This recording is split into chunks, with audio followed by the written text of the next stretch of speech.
তো আচ্ছা, তাহলে আমরা ক্লাস শুরু করি। আমরা এতদিন পর্যন্ত যে ওয়েবসাইটগুলো ডিজাইন করছি ওয়ার্ডপ্রেসে বা অটোমেটিক যেই ওয়ার্ডপ্রেস ইনস্টলেশন সিস্টেমটা ছিল, এটা একটু মানে মানে বেসিক পর্যায়ের ওয়ার্ডপ্রেস ছিল, বা এটার একটা প্রবলেমও ছিল কিছু। যেমন আমাদের এই ওয়েবসাইটটাতে মানে এই সফটওয়্যারটা যেটাতে আমরা কাজ করতাম লোকাল নামে, ওই সফটওয়্যারটাতে কিন্তু আমরা মানে হেভি কোনো ওয়েবসাইট তৈরি মানে ওইটাতে কাজ করতে পারতাম না। হেভি ওয়েবসাইটগুলো কাজ করলে লোড নিতে একটু সময় বেশি নিত, অ্যান্ড হচ্ছে যে ওটা অনেকটা টাইম মানে রিসোর্স যদি বেশি হয় তাহলে ওয়েবসাইটটার ঠিকভাবে অপারেশনগুলো কমপ্লিট করতে পারতো না। তো এর জন্য আমাদের কি করতে হবে, এখন ম্যানুয়াল একটা ডাটাবেস ক্রিয়েট করে দেন হচ্ছে আমাদের ওয়ার্ডপ্রেস ইনস্টল মানে ম্যানুয়ালি ওয়ার্ডপ্রেস ইনস্টলেশনের মাধ্যমে আমরা আমাদের কাজটা হচ্ছে কমপ্লিট করব। তো এখন বিষয় যেটা হচ্ছে যে ডাটাবেস ক্রিয়েট করা বা এই টার্মসগুলোর সাথে আগে পরিচিত হওয়া দরকার কাজগুলো শুরু করার আগে। তো ডাটাবেস বলতে আমরা বুঝি যে যেখানে আমাদের ডাটাগুলা বা ওয়েবসাইটের যে রিসোর্সগুলো থাকে, বা হচ্ছে আপনি একটা ফর্ম থেকে ডাটা দিলেন, বা আপনি কোনো কিছু বাই বা সেল করলেন, আপনার যেহেতু ই কমার্স ওয়েবসাইটের কথা বলতেছি, তো ওইটার টার্মসগুলোর সাথে আমরা পরিচিত হই। যে আমরা যদি কোনো কিছু বাই করি বা হচ্ছে ওয়েবসাইটে কোনো কিছু সেল করি, তখনও আমাদের ওই জায়গায় কিছু ডাটা জেনারেট হয়, যে আমি কার কাছে সেল করতেছি, বা রিসোর্সটার ওনারকে, বা হচ্ছে ওটা কোন জায়গায় যাবে, মানে রিসোর্সটার ডেলিভারি পয়েন্ট কোন জায়গায়, এরকম কিছু টার্মস থাকে। তো এই টার্মসগুলোকে হচ্ছে সেভ করার জন্য একটা আমাদের ডাটাবেস দরকার। তো আগের যেই অটোমেটিক সিস্টেমটাতে আমরা করতাম, সেটাতে অটোমেটিক্যালি আমাদের ডাটাবেসগুলো হচ্ছে আমরা যখন ওয়ার্ডপ্রেস ইনস্টল করতাম সাথে সাথে হয়ে যেত, মানে ওই লোকাল অ্যাপটা ইনস্টল করতাম তো ওইটার সাথে হয়ে যেত। তো ওই জায়গায় আমার ম্যানুয়ালি ওইটা করার দরকার হতো না। বাট ওইটাতে যে ডাটাবেসগুলো ছিল ওইগুলো ছিল ছোট ছোট ওয়েবসাইটের জন্য বা স্ট্যাটিক ওয়েবসাইটের জন্য। এখন স্ট্যাটিক ওয়েবসাইট বলতে আমরা কি বুঝি, যে সকল ওয়েবসাইট আমাদের ইউজারের সাথে ইন্টারাকশন করে না, এই টাইপের ওয়েবসাইটগুলোকে আমরা বলি স্ট্যাটিক ওয়েবসাইট। যেমন ধরেন আপনি কোনো ব্লগ পেজ বা ব্লগ ওয়েবসাইটের কথা যদি বলেন, তাহলে এটার আমাদের ইউজারের সাথে তেমন কোনো ইন্টারাকশন নেই, জাস্ট শুধুমাত্র মেসেজ আদান প্রদান বা ওই রকম কোনো ইন্টারাক্টিভ কাজ হয় না। জাস্ট ইউজার আসে, ব্লগ পড়ে, অ্যান্ড দেন ওনার যদি কোনো কিছু ভালো লাগে বা খারাপ লাগে সেটা কমেন্ট করে, দেন এইটাই হচ্ছে হলো আমার ইউজার, তার মোটামুটি আমার সাথে ইন্টারাকশন বা হচ্ছে অ্যাডমিনের সাথে তার ইন্টারাকশন। কিন্তু আমি যদি ই কমার্স ওয়েবসাইটের ক্ষেত্রে দেখি, ই কমার্স ওয়েবসাইটে কী কী হয়, ধরেন আপনার কাছে ই কমার্স ওয়েবসাইটে যে অডিয়েন্স, সে আপনার কাছ থেকে কোনো প্রোডাক্ট, তো অবশ্যই ই কমার্সে ঢুকে যে আমি কোনো কিছু কিনবো এই জন্য। তো ধরেন আপনার কাছে যেই প্রোডাক্টটা আছে সেটা কেনার জন্য আসছে, তো ওই জায়গায় বাই করার জন্য আপনার সাথে কতগুলো ইন্টারাকশন হয় তার সাথে, যে তার পেমেন্ট সিস্টেম, তারপরে তার কোন জায়গায় এটা ডেলিভারি হবে, তো এই বিষয়গুলো ইনফরমেশনগুলো আপনার দরকার, তো আপনি ক্লায়েন্টের থেকে এগুলো নেন। আবার ক্লায়েন্টের আপনার প্রোডাক্ট সম্পর্কে এই বিভিন্ন ইমেজ দরকার হয়, বা বিভিন্ন ডিফারেন্ট ইস্যুর দরকার হতে পারে, কোয়েরি থাকতে পারে। তো এই বিষয়গুলো হচ্ছে ক্লায়েন্ট আবার তার রিভিউ দিবে, যে আপনার প্রোডাক্টটা কেনার পরে তার কাছে এই প্রোডাক্টটা কতটুকু ভালো মনে হয়েছে বা কতটুকু খারাপ মনে হয়েছে। তো এই রকম বেশ কিছু ইন্টারাকশন মোটামুটি আমাদের থাকে। এরপরে আপনার নিজের কিছু ইন্টারাকশন আবার থাকে, যে আপনি কিছু প্রোডাক্ট 50% ডিসকাউন্টে সেল করতেছেন, কিছু প্রোডাক্ট আপনি 60% ডিসকাউন্টে সেল করতেছেন, বা কিছু আপনি ব্ল্যাক ফ্রাইডে সেল করতেছেন। এরকম আপনার বিভিন্ন সেকশনে আপনি হচ্ছে হলো প্রোডাক্টগুলোকে সেলিং করতেছেন, বা বিভিন্ন ডিফারেন্ট ইন্টারাকশন আপনার নিজেরই আছে। তো এই ক্ষেত্রে আমাদের কি হচ্ছে, যে আমাদের তখন একটা সিস্টেম্যাটিক ওয়েতে আমাদের এই ডাটাবেসগুলোতে এই ইনফরমেশনগুলো সেট করতে হয়। তো এর জন্য আমাদের ওই ছোট একটা ডাটাবেসে কাজ হয় না। তো এর জন্য আমাদের একটা ওপেন ডাটাবেস বা হচ্ছে হলো একটা ওপেন ডাটা সিস্টেম দরকার হয়। তো এর জন্য আমরা হচ্ছে হলো ডাটাবেস ম্যানেজমেন্ট সিস্টেম যদি পড়াশোনা করি কেউ, বা হচ্ছে হলো কার আইডিয়া থাকে, তাহলে আমরা জানি যে ডাটাবেস যেই ম্যানেজমেন্ট সিস্টেমের মাধ্যমে আমি ডাটাবেস বা আমার ডাটাগুলো আমি ম্যানেজ করি, ওইটার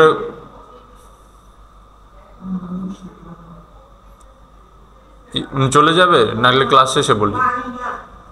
আচ্ছা আন্টি, আপনি কি চলে যাবেন না থাকবেন? আচ্ছা ওইটা আসে না, ওইটা স্যারের সাথে মানে ওই ম্যানেজমেন্টের কথা বল, দরজা চাপা দেন। তো আমরা যেটা বলতেছিলাম, তো ডাটাবেজ ম্যানেজমেন্ট সিস্টেম বলতে আমরা বুঝি যে যেই জায়গায় আমরা আমার যে কোনো ডাটাকে ম্যানেজ করি, বা ম্যানেজ করার জন্য আমাদের যে সিস্টেমটা থাকে সেটার আমরা বলি ডাটাবেজ ম্যানেজমেন্ট সিস্টেম বা ডিএমএস। তো ডিবিএমএস, সরি ডিএমএস না, ডিবিএমএস। তো আমাদের এই যে আমাদের ওয়েবসাইট বা ই কমার্স ওয়েবসাইট, এটার জন্য কিন্তু আমার হিউজ পরিমাণ ডাটা ট্র্যাকশন বা ডাটা আসবে।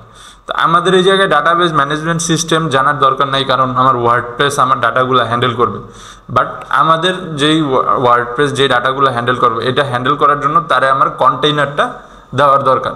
তো এর জন্য আমি ডাটাবেজ ম্যানেজমেন্ট সিস্টেম বা এই ডাটাবেজ ম্যানেজ করার জন্য আমি এক্সএমপিপি বা জ্যাম্প নামে একটা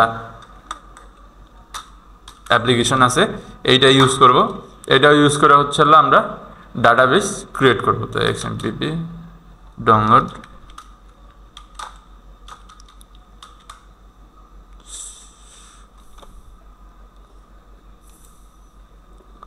তো আমার যেহেতু উইন্ডোজ রিগ, আমরা উইন্ডোজেরটা ডাউনলোড করব।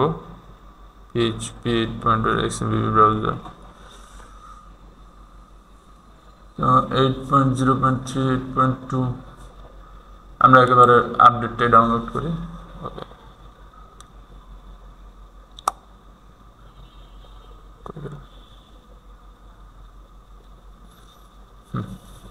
আচ্ছা ডাউনলোড হইতেছে।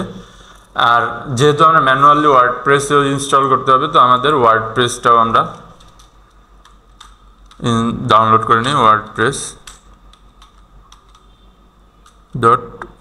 .org। তবে এই সিস্টেমটার একটা ব্যাকফায়ার হচ্ছে যে আমরা যদি মানে দুইটা ওয়েবসাইট একসাথে একটা রিগের মধ্যে বা দুইটা ওয়ার্ডপ্রেস একসাথে একটা পিসিতে ইনস্টল করতে চাই, তখন একটু কমপ্লেক্সিটি তৈরি হয়। ডাটাবেজ নিয়ে আমাদের একটু কাজ জানতে হয়, যে ডাটাবেজে নতুন নতুন টেবিল ক্রিয়েট করে সেই টেবিলের নামগুলো ম্যাচ করে দেন আমাদের একের অধিক ওয়েবসাইট ম্যানেজ করা বা সাইন আপ করতে হয়। তো আচ্ছা, ওয়ার্ডপ্রেস ওয়ার্ডজি ডাউনলোড, গেট ওয়ার্ড, আচ্ছা গেট ওয়ার্ডপ্রেস।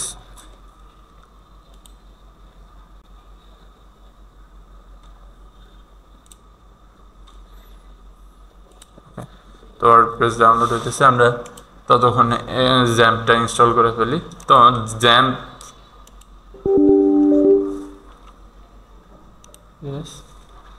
আচ্ছা অ্যাডমিন প্রিভিলেজ দিয়ে এরপর ইনস্টল করতে হবে, বিকজ ওকে। তারপরে জাস্ট নর্মাল সফটওয়্যারের মতো নেক্সট নেক্সট দিয়ে আমরা এই জায়গায় আমাদের যদি পার্সোনাল কোনো প্রেফারেন্স থাকে যে আপনি সি ড্রাইভে ইনস্টল করবেন না, সেই ক্ষেত্রে আপনি এখান থেকে ফোল্ডার চেঞ্জ করে অন্য যে কোনো ফোল্ডারে ইনস্টল করতে পারেন। আমার যেহেতু সি ড্রাইভই বড়, মানে জ্যাম্প রাখার মতন আছে, তো এই জায়গায় জ্যাম্পের মধ্যে যে ওয়ার্ডপ্রেস সহ যেই সাইটগুলো আমরা ক্রিয়েট করব, সবগুলা কিন্তু আমাদের এই জ্যাম্প যেই ফোল্ডারে ইনস্টল থাকবে, তো ওই ফোল্ডারটাতেই হবে। তো সেই রকম আপনারা 2-3টা সাইট ম্যানেজ করার মতো একটু বড় মানে যেই পার্টিশনগুলো সেইগুলাতে ইনস্টল করার ট্রাই করবেন। দেন নেক্সট নেক্সট দিয়ে ইনস্টল, অ্যান্ড দেখি আমার ওয়ার্ডপ্রেস, আচ্ছা এটা ইনস্টল হইতেছে, হোক।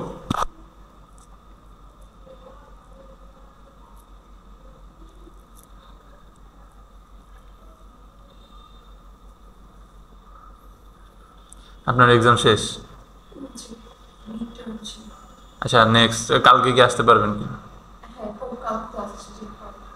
আচ্ছা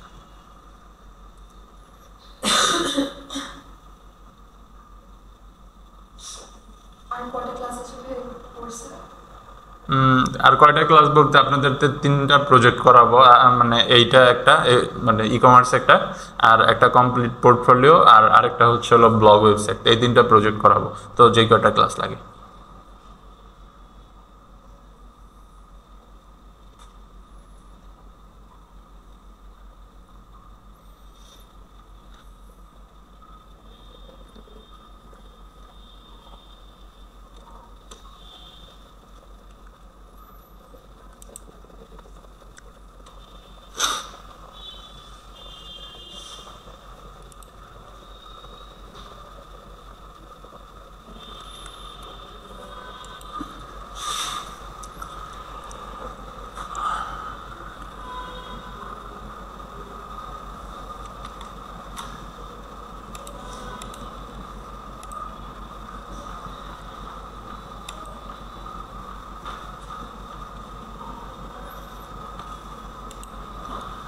তো আমাদের ই কমার্সের জন্য আমরা হচ্ছে হলো কমার্স ইউজ করব, মানে ই কমার্স ম্যানেজমেন্ট সিস্টেম হিসাবে আমরা কমার্স ইউজ করব। তো কমার্সটা হচ্ছে হলো আমার যেই অ্যাড টু কার্ট, তারপরে প্রোডাক্ট সহ যেই ইম্পর্টেন্ট ই কমার্স টার্মসগুলা বা হচ্ছে হলো টাস্ক যেগুলা, এই টাস্কগুলা আমাদের কমার্স যে নাম যেই এটা আছে, অ্যাপ্লিকেশনটা আছে বা হচ্ছে হলো প্লাগইনস আছে, ওইটা আমাদের হ্যান্ডেল করে। যেমন ওয়েবসাইট, মানে ওয়েবসাইটে আমার প্রোডাক্ট শোকেস করানো, তারপর হচ্ছে হলো অ্যাড টু কার্ট, তারপর বাই নাও বা হচ্ছে হলো এই টাইপের যেই মানে ইনস্ট্যান্ট কাজগুলা যেগুলো আমাদের ই কমার্স রিলেটেড বা হচ্ছে হলো সেলিং রিলেটেড, সেই প্রোডাক্টগুলা বা সেই কাজগুলো হচ্ছে হলো কমার্স অটোমেটিকলি তার মধ্যে থেকেই করে। ওইগুলোর জন্য আমাদের আলাদা কোনো পেজ ডিজাইন করার দরকার হয় না। আমাদের ডিজাইন করতে হয় হচ্ছে হোম পেজ, বা হচ্ছে যদি আমি হোম পেজ না চাই, সরাসরি ল্যান্ডিং পেজ চাই, তাহলে আমার তাও ডিজাইন করার দরকার হয় না। সরাসরি আমরা হচ্ছে হলো কার্ট পেজটা বা হচ্ছে হলো শপ পেজটা দেখা দিলে, মানে আমার শপ রিলেটেড যতগুলা কাজ আছে সেইগুলো আমার ই কমার্স বা কমার্স যে সেই হ্যান্ডেল করে। তো আমাদের এর জন্য হচ্ছে হলো কমার্সের যেই প্লাগইনস এটার দরকার হবে।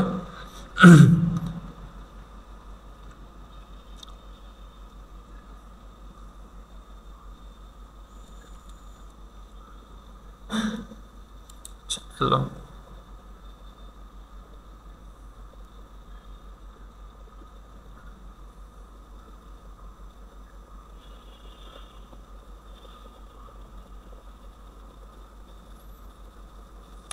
তো আমরা রান করি।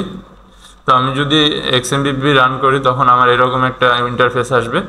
এই জায়গায় আমি দেখব যে অ্যাপাচি আর মাইএসকিউএল, আমার শুধুমাত্র এই দুইটাই দরকার। তো এই দুইটারে আমি হচ্ছে হলো অ্যাপাচি সার্ভারটা আর মাইএসকিউএল সার্ভারটা স্টার্ট করে নেব। স্টার্ট যদি করি, তো প্রথম যখন আমরা ইনস্টল করব তখন এরকম কিছু পারমিশন চাবে অবশ্যই। তো অ্যাপাচি আর মাইএসকিউএল যখন আমি স্টার্ট করছি তখন এই যে জায়গায় দুইটাতে ব্যাকগ্রাউন্ড কালারটা চেঞ্জ হয়েছে। তো এখন আমি এই জায়গার থেকে মাইএসকিউএল অ্যাডমিনে ক্লিক করেও যেতে পারি, অথবা আমি যদি এই জায়গায় বলি যে লোকাল হোস্ট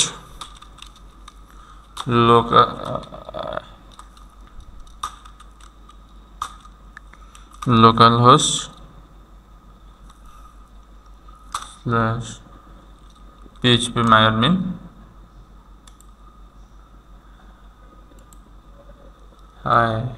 আচ্ছা আমরা সরাসরি ওই জায়গা থেকেই যে এত প্যারা না নিয়ে, তো আমি অ্যাডমিন, তো অ্যাডমিনে যখন যাবো php/myadmin আমার অ্যাডমিন প্যানেলটা ওপেন হবে। এইখানে আমরা হচ্ছে হলো আমাদের বিভিন্ন টেবিল, তারপর বিল্ট ইন কিছু টেমপ্লেটস দেখতে পাবো।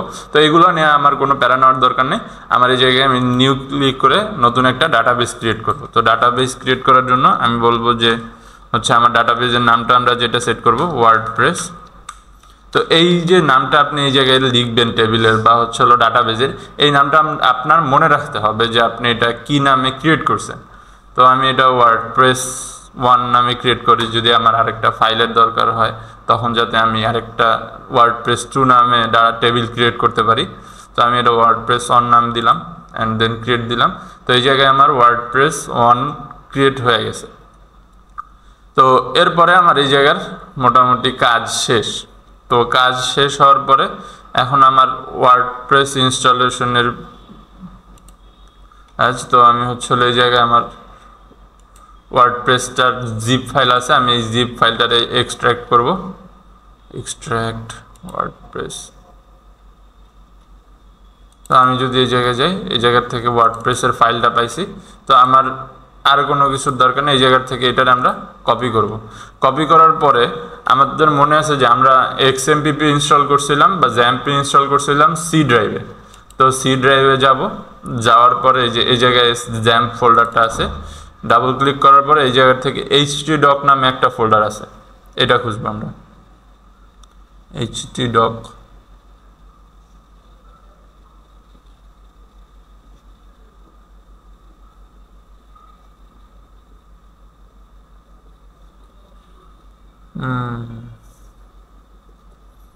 এটা কি আচ্ছা htdocs, তো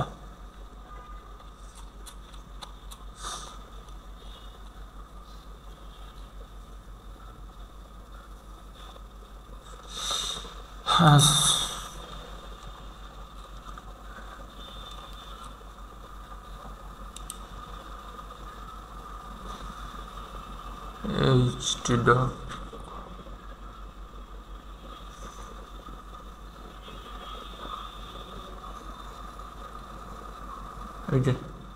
তো htdoc এই জায়গায় হচ্ছে হলো আমি আমার যে জ্যাম্প ফাইলটা আছে মানে জ্যাম্পের যে এটা আছে এটা আমরা জ্যাম্প না সরি ওয়ার্ডপ্রেসের যে ফাইলটা কপি করছিলাম এটা এই জায়গায় পেস্ট করে দেব। তো দেওয়ার পরে এখন আমি যদি local host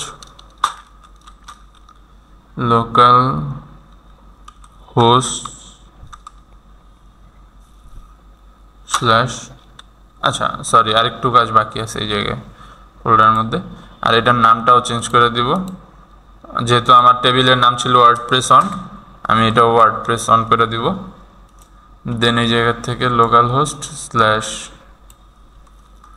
WordPress 1 inter click করলে হোপ সব কিছু ঠিকঠাক থাকলে আমাদের সার্ভারটা এখন ওয়ার্ডপ্রেসের দেখি তো ওই জায়গায় রিলোড, হ্যাঁ ডাটাবেজ ক্রিয়েট হইতেছে না। আচ্ছা এই তো আমাদের ওয়ার্ডপ্রেস ফাইলটা আমরা পাইছি, তো এই জায়গায় আমার ওয়ার্ডপ্রেস আসছে। এরপর নর্মালি সিস্টেম যেরকম আমরা ইনস্টল করি ওয়ার্ডপ্রেস ইন ইউনাইটেড স্টেট, তারপর হচ্ছে হলো লেটস গো। তো এইখানে আপনি ওয়ার্ডপ্রেসের যে এটা ছিল আমাদের ডাটাবেজের নাম দিছিলাম, টেবিলের নাম দিছিলাম, সেই নামটা লিখতে হবে ওয়ার্ডপ্রেস 1। ইউজার নেম পাসওয়ার্ড আপনার যে বাই ডিফল্ট যেটা আছে ওইটাই থাকুক, সাবমিট দিয়ে দেখেন। আচ্ছা ট্রাই অ্যাগেইন। তো ইউজার নেম আপনি ইউজার নেম রুট ট্রাই করতে পারি আগে, রুট, তারপরে কাজ না করলে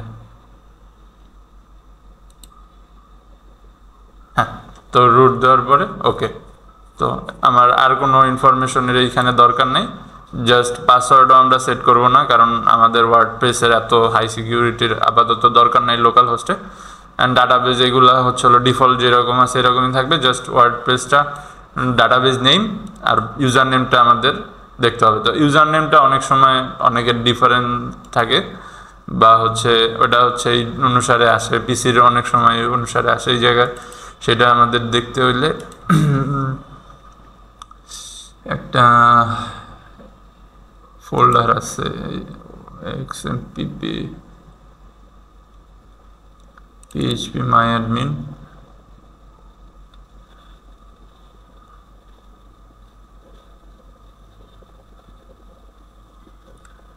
config inc.php, এটাতে ক্লিক করে এরপর আমাদের তো সবার পিসিতে মোটামুটি ভিজুয়াল স্টুডিও অন করা আছে। তো ভিজুয়াল স্টুডিওতে এটা ওপেন করলে এই জায়গায় আমরা হচ্ছে হলো অথেন্টিকেশন টাইপ অ্যান্ড দেখবো।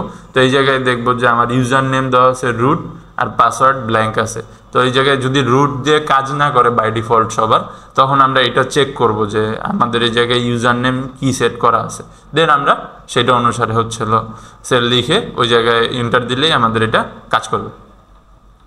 তো এই জায়গায় আমার যেহেতু বাই ডিফল্ট রুট আছে, আমি রুট দিছি অ্যান্ড পাসওয়ার্ড নাই কোনো কিছুই, তাই ব্ল্যাঙ্ক দিছি যখন, তখনই আমারটা কাজ করছে। তো সেমভাবে আপনিও ট্রাই করবেন যে আপনারটাও ফার্স্ট সবারই ডিফল্ট রুট থাকে, তো আপনিও রুট দিয়ে ট্রাই করবেন। এরপর যদি রুটে না হয় তখন আমার জ্যাম্পে যে জ্যাম্প থেকে পিএইচপি মাইঅ্যাডমিন ফোল্ডারে এরপরে হচ্ছে এই জায়গায় config.inc.php নামে যেই ফাইলটা আছে এটারে হচ্ছে হলো আমাদের ভিএস কোডে বা যে কোনো নোটপ্যাডে ওপেন করে আপনারা সেখান থেকে আমাদের হচ্ছে একটু নিচে দিয়ে গেলে অথেন্টিকেশন টাইপ অ্যান্ড ইনফোগুলা যে জায়গায় দেওয়া আছে সেইখান থেকে আপনি আপনার ইউজার নেমটা আর পাসওয়ার্ডটা দেখে নেবেন, দেন ওটা দিয়ে দিলে আপনাদেরটা হয়ে যাবে। তো ওকে, এরপরে আমি যদি এটা সাবমিট দিলাম, PHP already if you need, তো আমি এটা ইনস্টল দিছি, আগের বার আমি ইনস্টল দিয়ে ব্যাকে গেছিলাম যার কারণে আবার এই যে আচ্ছা সাইট টাইটেল, তো এটা আমার কি রিলেটেড সাইট আমরা বলতেছি যে ইমার্ট। তো কি ইমার্ট ধরেন যে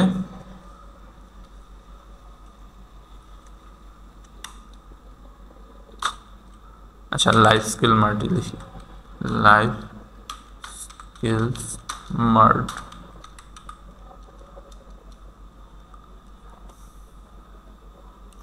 ইউজার নেম আমি দিলাম যে life skills,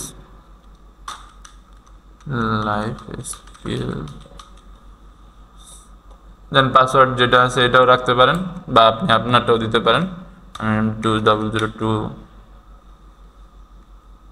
and then password.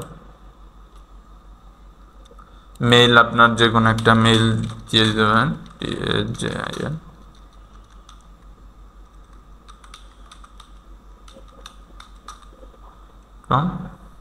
And search engine visibility ওইগুলো নিয়ে বেরানোর দরকার নেই। তো আমরা ইনস্টল ওয়ার্ডপ্রেস ক্লিক করলে আমার ওয়ার্ডপ্রেস ইনস্টলেশন শুরু হবে। হ্যাঁ, তো password user name life skills, password আমি যেটা দিছি সেটা সেভ করে দিই, নো থ্যাঙ্কস। তো লগ ইন, আমার ওয়ার্ডপ্রেস ইনস্টলেশন কমপ্লিট। এই জায়গা থেকে আমি রিমেম্বার মি দিয়ে একবারে হচ্ছে হলো লগ ইন করলাম। তো এইভাবে হচ্ছে হলো আমরা একটা মানে ম্যানুয়ালি আমাদের ওয়ার্ডপ্রেসের ডাটাবেস ক্রিয়েট করে এরপর ওয়ার্ডপ্রেস ইনস্টল করতে হয়। তো ইনস্টলেশনের পরে আমাদের এই জায়গায় এই ইউজার ইন্টারফেসগুলো নিয়ে আমরা তো আগেই কথা বলছি, তো এইগুলো নিয়ে আমাদের আর নতুন করে বলার কিছু নাই। তো যেহেতু ই কমার্স নিয়ে কাজ করব, অ্যাপিয়ারেন্স থেকে আমরা থিম ইনস্টল করব হচ্ছে হলো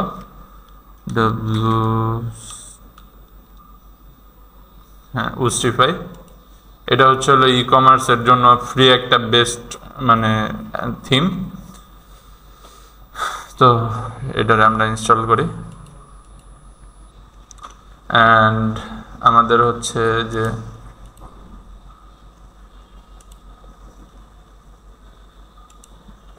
আচ্ছা এগুলো আমরা কেটে দিই, এগুলোর আর দরকার নেই আমাদের। অ্যাক্টিভ,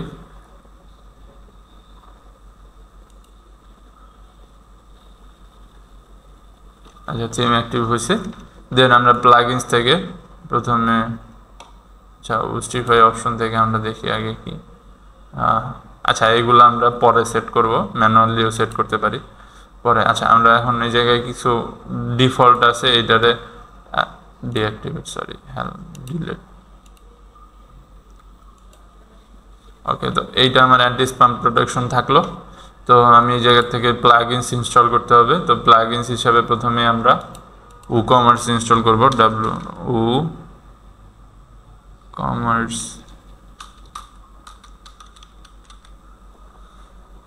বানান ভুল হয়েছে।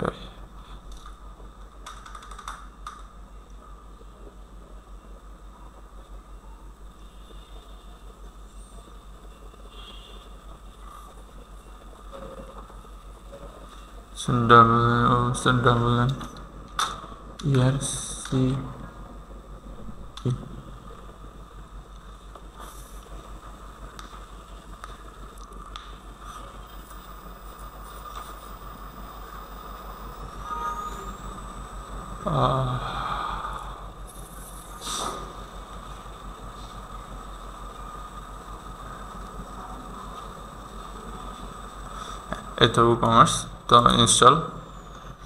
তারপরে আমাদের পেমেন্টের জন্য আমাদের পেমেন্টের কিছু পেমেন্ট গেটওয়ে লাগবে। তো আমরা বিকাশ লিখে যদি সার্চ করি বিকাশ,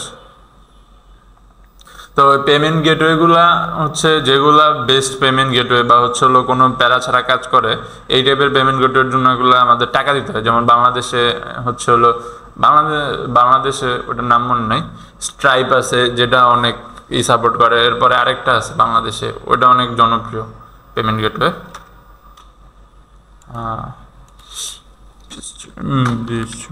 পেমেন্ট গেটওয়ে বিডি ফর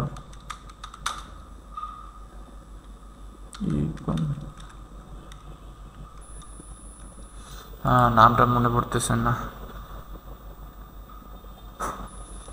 আমার না না না এটা না, এটা না।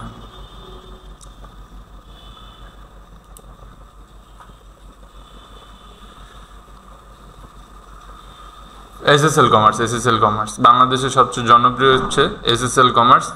তো আমরা যেহেতু ফ্রিতে কাজ করতেছি তো আমাদের অত প্যারা নেওয়ার দরকার নেই। তো আমরা এই সফটটেক আইডি এটাতে বিকাশ, রকেট, নগদ 3টা সিস্টেম পাইতেছি।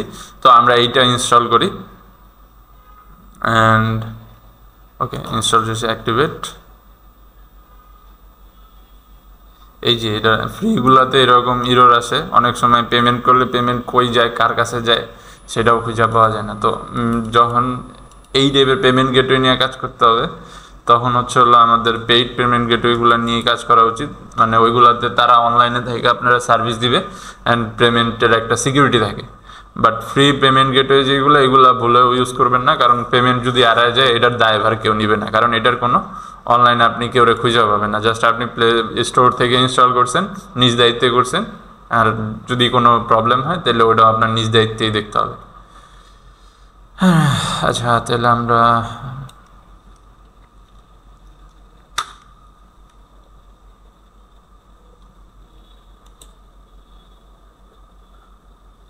ঠিক আছে, প্রবলেম হচ্ছে কি?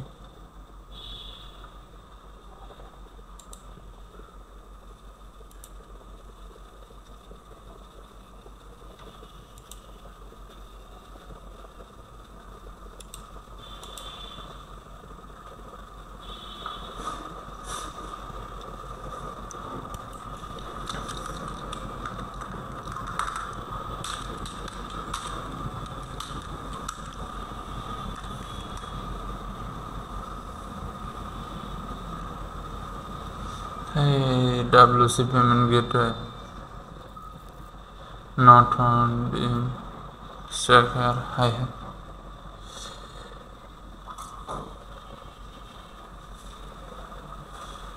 এই পেমেন্ট গেটওয়েটা সরাইতে হবে। তো আমরা দেখি যে কোনোভাবে আমাদের সাইট পর্যন্ত যাইতে পারি কি না। এই পেমেন্ট গেটওয়েটাতে একটা বাগ আইছে আপডেটের পরে, কারণ কালকে রাত্রেও আমি এটা দিয়ে একটা ওয়েবসাইটের কাজ করছি। তো এটাতে কিছু বাগ আসার কারণে পুরো ওয়েবসাইটই ক্র্যাশ করছে। তো এখন দেখি আমরা ওই ফাইলগুলো খুঁজে পাই কিনা, তাহলে ওই ফাইলগুলো রিমুভ করতে হবে। htdocs WordPress on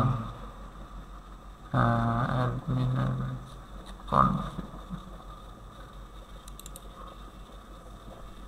plugins.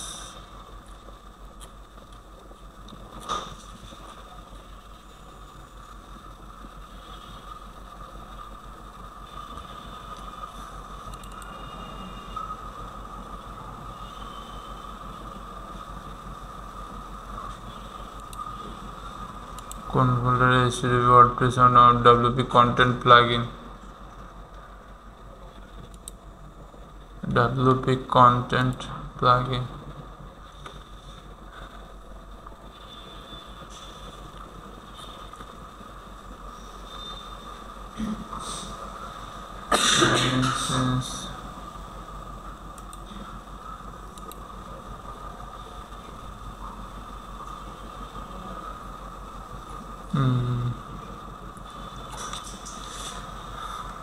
আচ্ছা, গেছে আমার এই সাইটটা, আবার ওয়ার্ডপ্রেস ইনস্টল করতে হবে আমার। এটাতে আর কাজ করা যাবে না, কারণ আপনারা ওই কোডিংগুলো আর কিছু বুঝবেন না, ওইগুলো দেখালেও লাভ নেই। Critical error on this website. তো আমরা তাহলে এই ওয়েবসাইটটা বন্ধ করে নতুন করে আবার একটা ওয়েবসাইট ক্রিয়েট করতে হবে। WordPress one,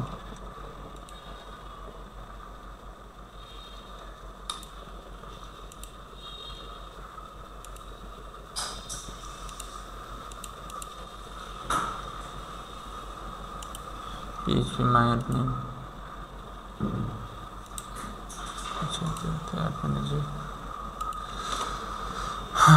New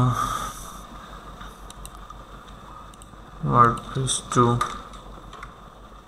create WordPress on, delete।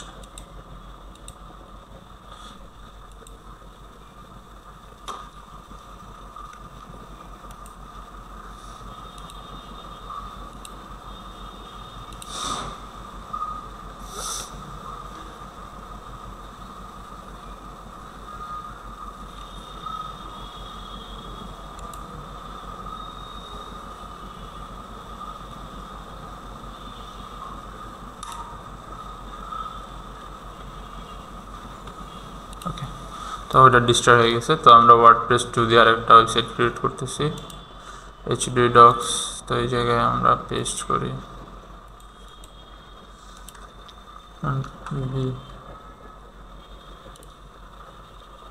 downloads WordPress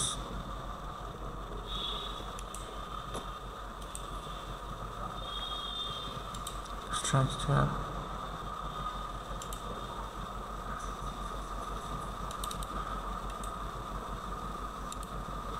copy and XAMPP htdocs, paste,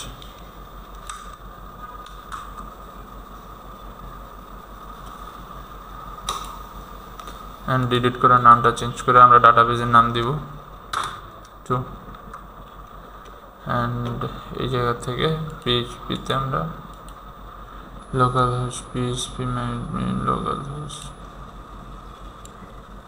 WordPress 2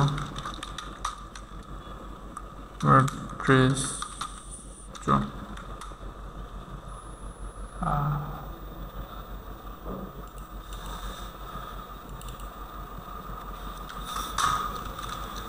local host WordPress 2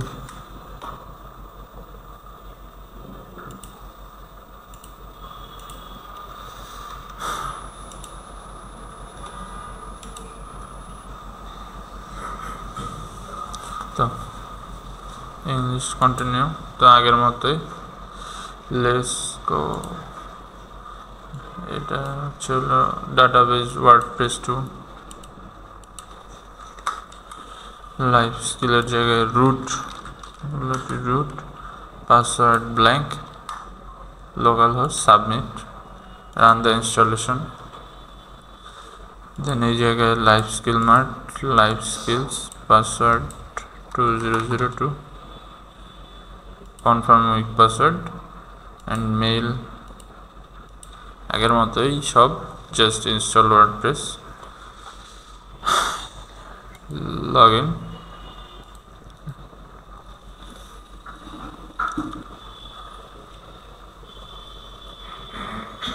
আচ্ছা অ্যাপিয়ারেন্স থিম আচ্ছা 2025 চলে আসছে theme, add new Hostify Hostify install plugins থেকে leave,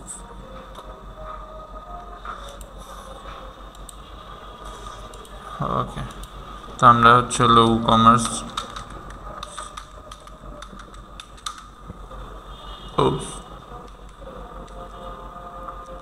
add new plugin V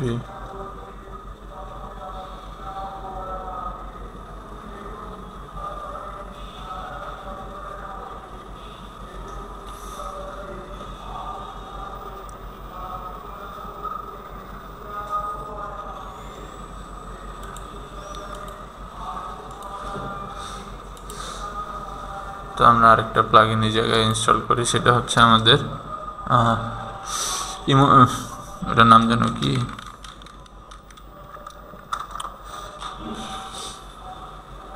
Elementor Elementor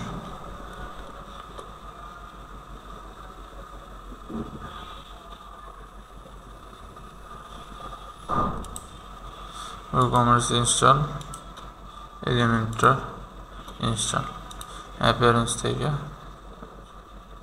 theme আচ্ছা cancel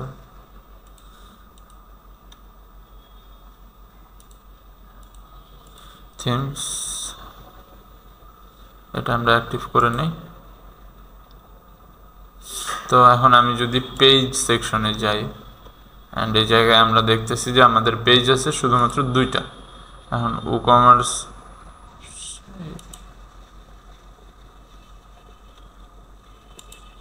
installing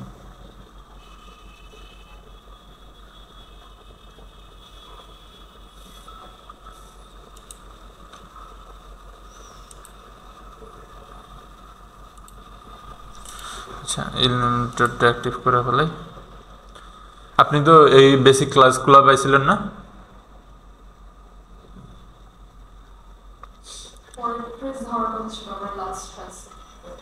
সেটা আপনি 2টা week miss করছেন। আচ্ছা, আপনি তাহলে আগের ভিডিওগুলো দেখলে বুঝবেন, এখন হয়তো বুঝতে একটু কষ্ট হবে। তো প্লাগইনসগুলো ইনস্টল করলাম আমরা। তো প্লাগইনসগুলো হচ্ছে বেসিক্যালি বিভিন্ন অপারেশন কমপ্লিট করার জন্য বা বিভিন্ন ফাংশনালিটি ওয়েবসাইটে অ্যাড করার জন্য। তো যেমন আমি ফর্ম ক্রিয়েট করার জন্য আমরা আগে HTML CSS ফর্ম ক্রিয়েট করতাম, দেন ওইটা ডাটাবেস দরকার হতো। তো এই জায়গায় আমরা ফর্মের জন্য একটা প্লাগইন ইনস্টল করলে সেই জায়গা থেকে ফর্ম ডিজাইন করে আমরা আমাদের মানে পেজের মধ্যে ইউজ করতে পারি। তো এরকমই আর কি বিভিন্ন ধরেন যে কমার্সের কথা তো বললাম, তারপর পেমেন্ট সিস্টেম বা হচ্ছে হলো গেটওয়ে, পেমেন্ট গেটওয়ে, যেগুলা পেমেন্ট গেটওয়ের জন্য আমরা বিভিন্ন পেমেন্ট গেটওয়ে ইনস্টল করলে দেন ওই জায়গা থেকে আমরা পেমেন্ট গেটওয়েগুলো অটোমেটিকলি ব্যবহার করতে পারি, আমাদের আর কোড সম্পর্কে কোনো আইডিয়া রাখার দরকার হয় না।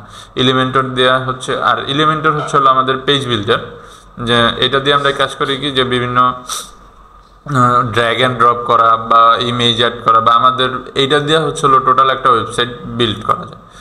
এটা অ্যাকাউন্ট ক্রিয়েট করে আমি কানেক্ট করে নিই, কন্টিনিউ উইথ গুগল।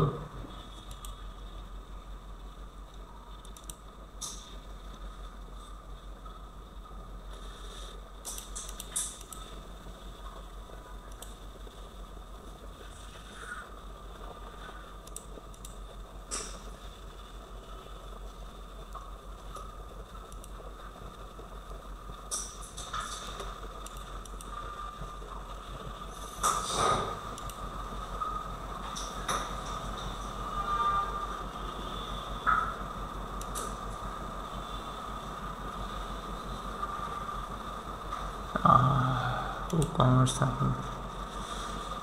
ইনস্টল হয় নাই। আচ্ছা, ই কমার্স তো কানেক্ট হইল, দেন আমরা তাহলে কমার্সটা ইনস্টল করি। কী কারণে কমার্স আবার ইনস্টল হচ্ছে না?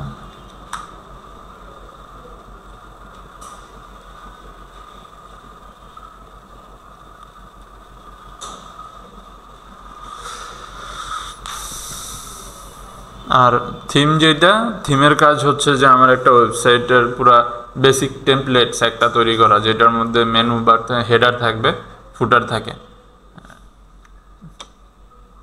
অ্যান্ড সেই হেডার ফুটারগুলো আমরা হচ্ছে আমাদের নিজেদের পছন্দ মতো অল্প কিছু কাস্টমাইজেশন করতে পারি। অ্যান্ড থিমের মধ্যে কিছু টেমপ্লেটস থাকে, টেমপ্লেটস না, ওইটার যেন কি বলে,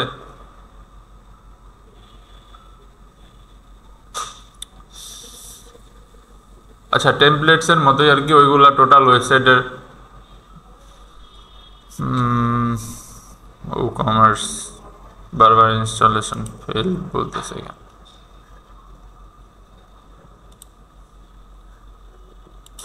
আচ্ছা, এই জায়গা থেকে না হলে কমার্স এই জায়গা থেকে ডাউনলোড করতে হবে।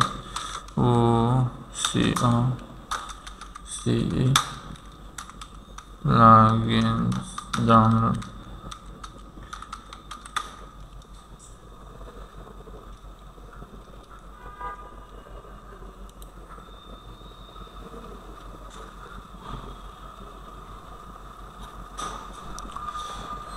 WooCommerce installation.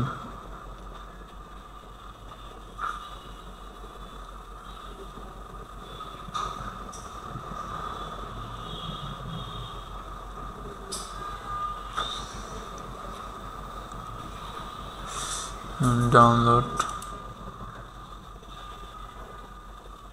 আচ্ছা, এই জায়গা থেকে আমরা আবার WooCommerceটা আগে প্লাগইনটা আমরা ওয়ার্ডপ্রেসের ওয়েবসাইট থেকে ডাউনলোড করে নিছি, যেহেতু এই জায়গায় আমরা আমাদের স্টোর থেকে ইনস্টল করতে পারতেছি না, প্রবলেম হইতেছে। তো আমরা এই জায়গা থেকে ডাউনলোড করে দেন এই ফোল্ডারটারে আমরা ইনস্টল করব। Download WooCommerce 9.5 extract here. তো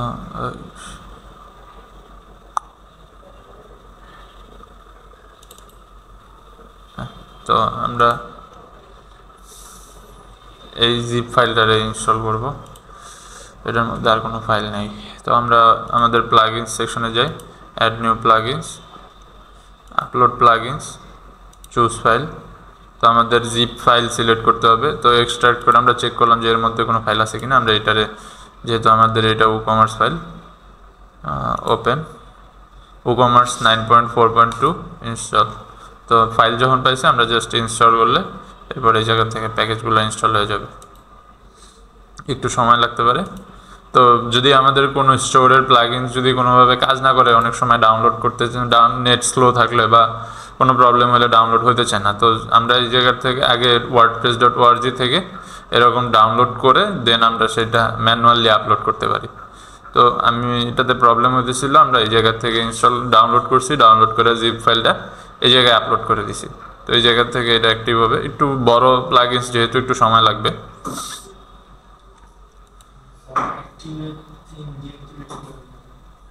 জি আচ্ছা, অ্যাপিয়ারেন্স তো আমার এই থিমটা অ্যাক্টিভেট করা আছে, আমি আরেকটা অ্যাক্টিভেট করলেই আমার এটা ডিঅ্যাক্টিভেট হয়ে যাবে। আমি যদি 2025 অ্যাক্টিভেট করি তাহলে এই যে এটা আমার ডিঅ্যাক্টিভেট হয়ে গেছে, এটা আবার অ্যাক্টিভেট করার সিস্টেম চলে আসছে। তো আমি এটা যদি আবার অ্যাক্টিভেট করি তাহলে এই যে 2025 ডিঅ্যাক্টিভ হয়ে গেছে। না, এমনি সরাসরি ডিঅ্যাক্টিভেট করা যাবে না। ডিঅ্যাক্টিভেট করলে তো আপনার ডিফল্ট একটা থিম থাকা লাগবে। তো বাই ডিফল্ট আমার সাইটটা এরকম আছে দেখতে, skill smart, life skill smart, but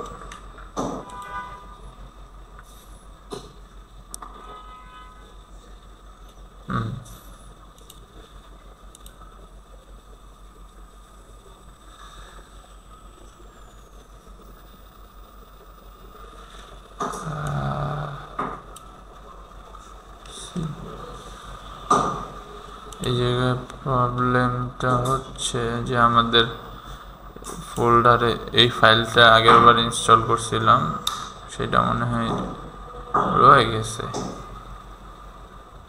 plugins, এটা কি ওয়ার্ডপ্রেস 2-তে WooCommerce, তাহলে এটা ডিলিট করে দিতে হবে। ইয়েস,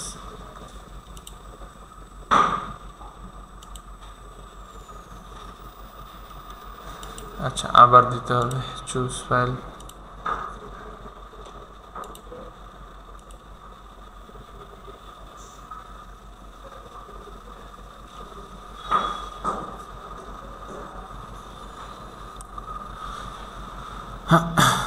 আচ্ছা, এটা এখন হয়ে গেছে। তো আমরা প্লাগইন ইনস্টল হয়ে গেছে। আমরা যদি এখন এটা অ্যাক্টিভেট করি,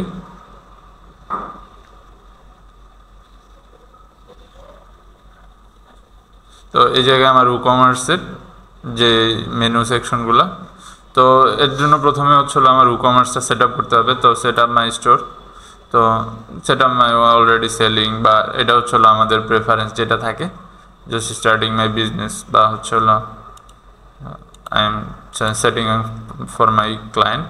এরপরে লাইফ স্কিল মার্ট, কোন ইন্ডাস্ট্রিতে, IT, information technology, electronic and computer, হ্যাঁ ইলেকট্রনিক অ্যান্ড কম্পিউটার্স। তারপর শপ লোকেশন কই, স্টোর লোকেশন কই, মেইল, ওকে। তারপরে হচ্ছে হলো এটারে কন্টিনিউ করে দিই, শপের নাম কি, তারপরে কানেক্টর। এখন আমি যদি এগুলা কানেক্ট করতে চাই, জেটপ্যাক এআই অ্যাসিস্ট্যান্ট এটার দরকার হবে, drive sales with Google for WooCommerce এটার দরকার আপাতত হবে না।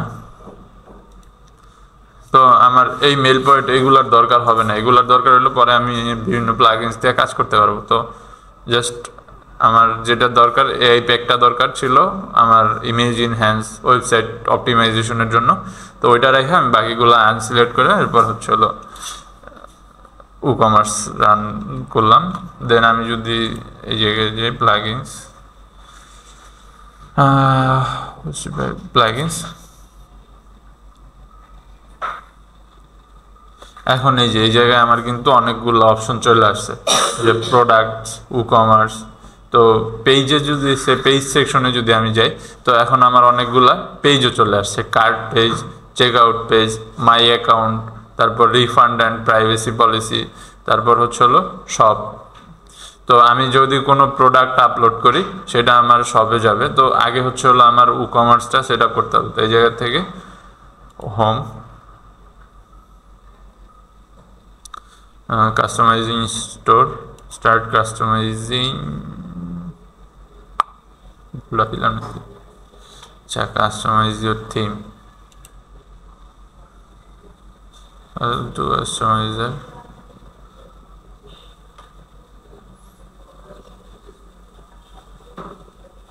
হ্যাঁ, তো আমার লাইফ স্কিল স্মার্ট আমি যে থিমটা ইনস্টল করছিলাম সেটা আসছে। তো এই জায়গা থেকে এই পোস্টগুলো এগুলো আমি হলো আপাতত বাই ডিফল্ট এরকম থাকুক, আমার এইদিকে বেড়ানোর দরকার নেই।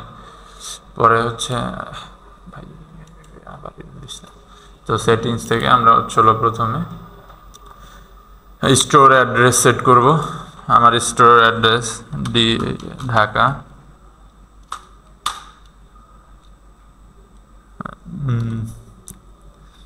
এই জায়গায় এটাতে কি বলে, আচ্ছা লোকেশন আমি একটা দিলাম, আমার লোকেশনই দিই মিরপুর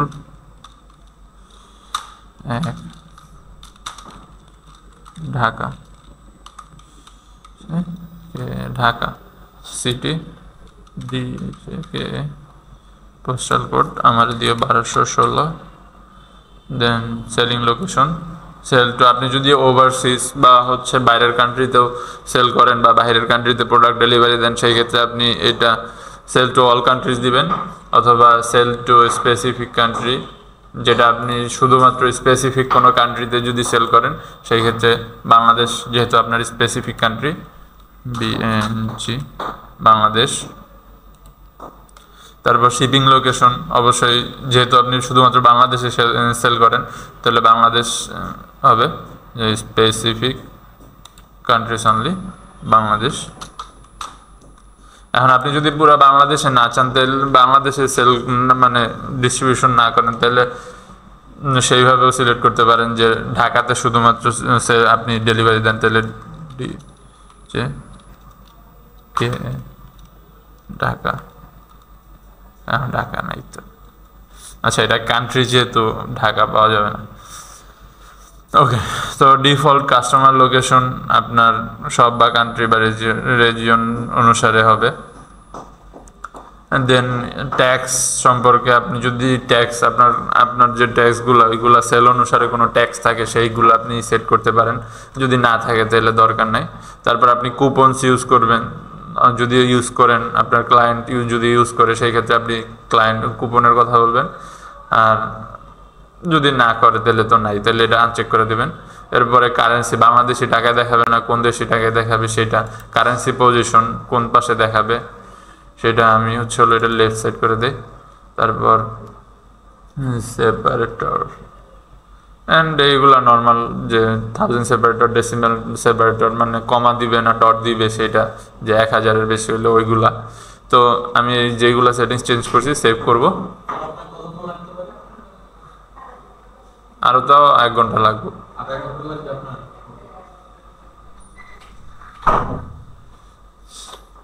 তারপরে প্রোডাক্ট সেকশনে আসবো। তো প্রোডাক্ট সেকশনে আমরা কোন পেজে প্রোডাক্ট শো করাতে চাই সেটা, তো এটা মাস্ট বি ই-কমার্সের সব পেজেই থাকা দরকার, কারণ যদি আমি অন্য পেজে শো করাতে চাই সেই ক্ষেত্রে আমার কাস্টমাইজেশনের কিছু ফ্যাক্ট থাকে, জাভাস্ক্রিপ্ট বা পিএইচপির কিছু শুরু করছে, জাভাস্ক্রিপ্ট বা পিএইচপির কিছু কোডের কাজ থাকে, যার কারণে আমরা ওইদিকে যাব না, তো সরাসরি আমরা সব পেজেই শো করাবো। তারপর কার্ড বিহেভিয়ার, কার্ড কি করবে, তো আমার সরাসরি card redirect to the card page after successful addition, অর্থাৎ আপনি অ্যাড টু কার্ড করার পরে আপনাদের কার্ড পেজে ডাইরেক্ট সরাসরি নিয়ে যাবে কিনা বা করবে কিনা সেটা। তো আমি এটা দিলাম যে না, আরও যদি কার্ডটা অ্যাড করতে চাই তাহলে সেটা যাতে করতে পারে, এজন্য আমি জাস্ট যেটা ডিফল্ট ছিল সেইটাই থাকবে, প্লেস হোল্ডার, ইমেজ এগুলো থাকলো। তারপরে যেহেতু আমার মানে আইটি শপ তৈরি করতেছি বা মাউস কিবোর্ড বা কম্পিউটার অ্যাক্সেসরিজ সেল করব, তো ইউনিট কেজি হিসাবে থাকলো, ডাইমেনশনাল ইউনিট সেন্টিমিটার থাকলো, আপনি চাইলে এগুলা আপনাদের ইচ্ছা মতো চেঞ্জ করে নিতে পারেন, সেন্টিমিটার, মিলিমিটার, মিটার।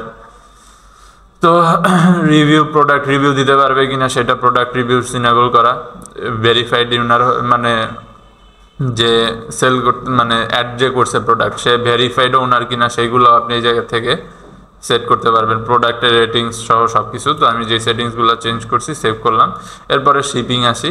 তো শিপিংটা আমি এই জায়গায় রাখবো না, কারণ শিপিং তো আমি এই জায়গায় প্রথম পেজে সেট করে দিছি। তো শিপিং নিয়ে এই জায়গায় আমি আর ম্যানুয়ালি কোনো কিছু করব না। যেই জায়গার প্রোডাক্ট মানে যেই জায়গায় সেলিং মানে যেই বিলিং লোকেশন ওই জায়গায় আমার সেলিং লোকেশন। তো আমি এইটা অফ করে রাখবো। অ্যান্ড দেন পেমেন্ট, তো পেমেন্ট থেকে এই জায়গায় ক্যাশ অন ডেলিভারি অ্যাক্টিভ করা। এখন আপনি যদি কোনো প্লাগইনস ইনস্টল করেন, একবার প্লাগইনস ইনস্টল করে ওয়েবসাইট ক্র্যাশ করছে, তো এখন আর আমি ইনস্টল করতেছি না। বাট আপনি যদি প্লাগইনস যেহেতু যখন আপনি রিয়েল টাইম কাজ করবেন বা হচ্ছে ক্লায়েন্টের প্রজেক্ট করবেন, তখন উনি আপনার পেইড গেটওয়ে দিয়ে দিবে যে এই গেটওয়ে আমি ইনস্টল করব বা হচ্ছে এটা ইউজ করব। তো সে তখন আপনার এইখানে আসবে। আচ্ছা আমি একটু ট্রাই করে আরেকটা প্লাগইনস ইনস্টল করার। add new plugins, PayPal, PAYPL, PayPal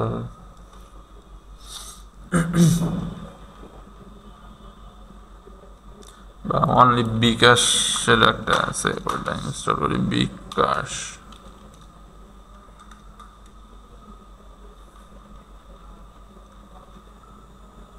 এইটা ডিসিআল হক পার্সিয়াল পেমেন্ট, এইটা না, এটা ইনস্টল করি। আচ্ছা একটু ওয়েট, রিভিউ চেক করি। This plugin has been not tested with your current version of WordPress. এটা ওল্ডার ভার্সন মারা, এটাতে হবে না, এইটা ইনস্টল করা যায়। আচ্ছা ইনস্টল করি।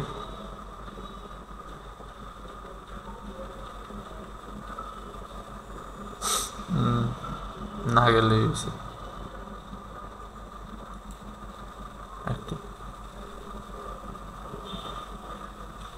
ওকে, তো আমার এটা ইনস্টল হয়ে গেছে। যাক, তো এই জায়গায় ইনস্টল হওয়ার পর আমরা মেনু পেয়েছি। তো আমাদের এইখানে আর আমরা যে জায়গায় ছিলাম ওই জায়গায় এই জায়গায় কাজ করতেছিলাম না। তো পেমেন্টস, তো এখন যখন আমি পেমেন্ট সেকশনে আসছি, তো আমার এই যে বিকাশ অ্যান্ড পার্সিয়াল পেমেন্ট নামে আমার পেমেন্টের আর একটা সেকশন আসছে। এখন এটা আপনি যদি ইন্ডিভিজুয়াল প্লাগইনস ইউজ করেন বিকাশ বা অন্যান্য সিস্টেমগুলোর জন্য, সেটা আপনি আলাদা আলাদা পাবেন। তো এই জায়গা থেকে ম্যানেজে ক্লিক করতে হবে। ম্যানেজে ক্লিক করার পরে টাইটেল মোবাইল ব্যাঙ্কিং, হ্যাঁ ওকে। তো বিকাশ নাম্বার তো 019965777 অ্যান্ড বিকাশ। তারপর নগদ পেমেন্ট, নগদ নাম্বার দিবেন আপনারা 0196577 যে নাম্বারে আপনারা পেমেন্টটা পাইতে চেয়েছেন। তারপর রকেট নাম্বারও সেমভাবে দিবেন, উপায় সব নাম্বারগুলো সেট করবেন। Full payment level, partial payment level and এইগুলো নিয়ে আমাদের দরকার নেই, ফুল পেমেন্টের। তারপর রিসিভ অ্যাডভান্স আর shipping cost.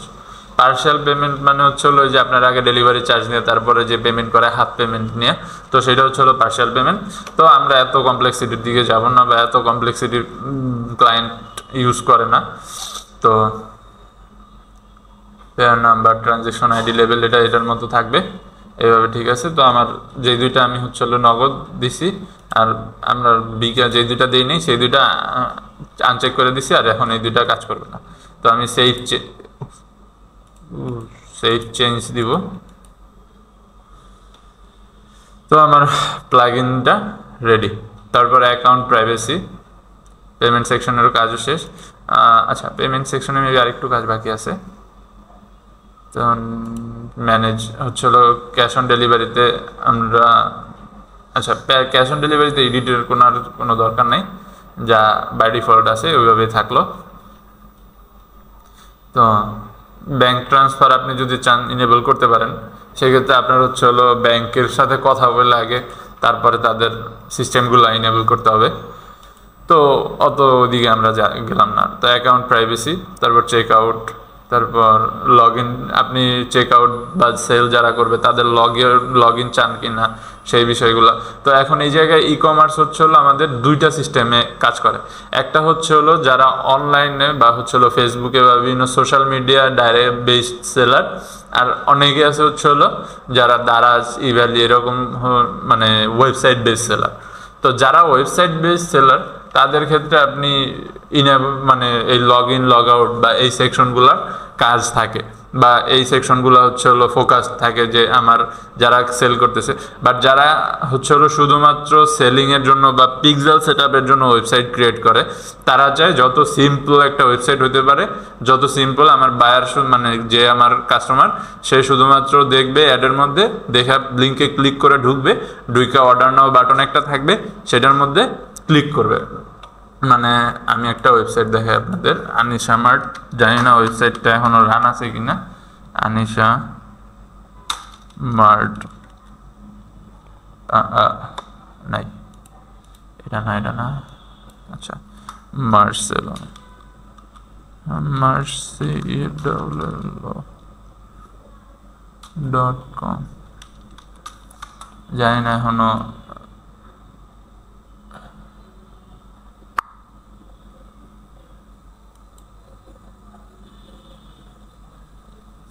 Website already crash হয়ে যাওয়ার কথা।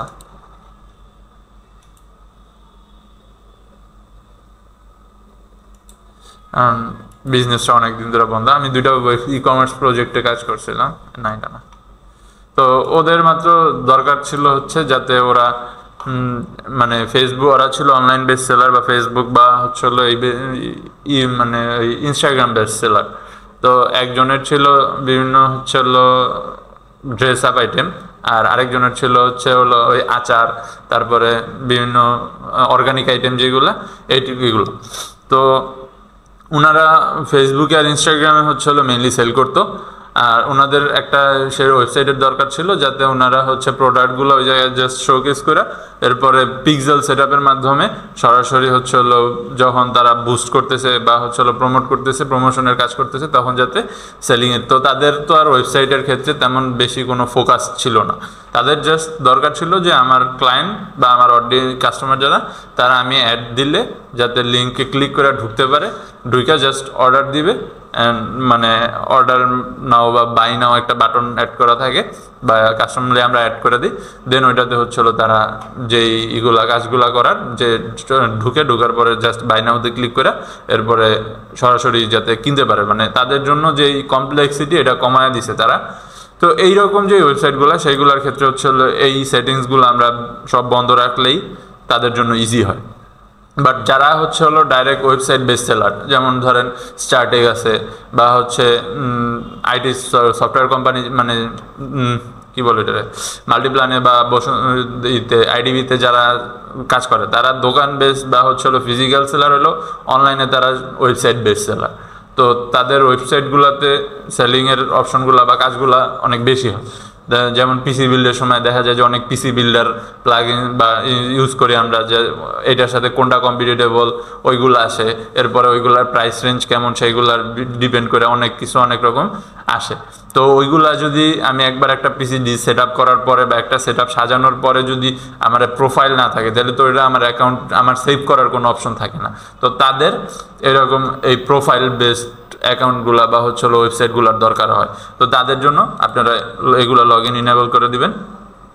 আর যারা হচ্ছে হলো ওই online social media best seller, তাদের জন্য এগুলো না হইলেও হয়, বা তাদের এগুলো না হইলেই আরও ভালো হয়, যাতে তাদের এত হ্যাসেল না করা লাগে কাস্টমারদের। কারণ তাদের দরকার হচ্ছে হলো সরাসরি সেল, আর ওরা চিন্তা করে, যারা ওয়েবসাইট বেস্ট সেলার ওরা চিন্তা করে যে আমার কাস্টমার আমার কাছে আবার রিটার্ন আসবে। আর যারা হচ্ছে হলো সোশ্যাল মিডিয়া বেস্ট সেলার, ওদের সিস্টেমটা হচ্ছে যে আমি প্রত্যেকটা প্রোডাক্টের জন্য প্রমোট করব, আমার একবারে যতগুলো সেল আসে তার উপরে হচ্ছে হলো আমার টোটাল ডিপেন্ড করে। তো তার ক্লায়েন্টের সাথে এইভাবে কথা বলে আপনার হচ্ছে হলো বিষয়গুলো সর্ট আউট করে দেন আপনার হচ্ছে ওইভাবে ওয়েবসাইটটা ডিজাইন করা দরকার। তারপর অ্যাকাউন্ট পেজ বা ডিউরিং চেক আউট এগুলার আরও কিছু থাকলো কি না আছে।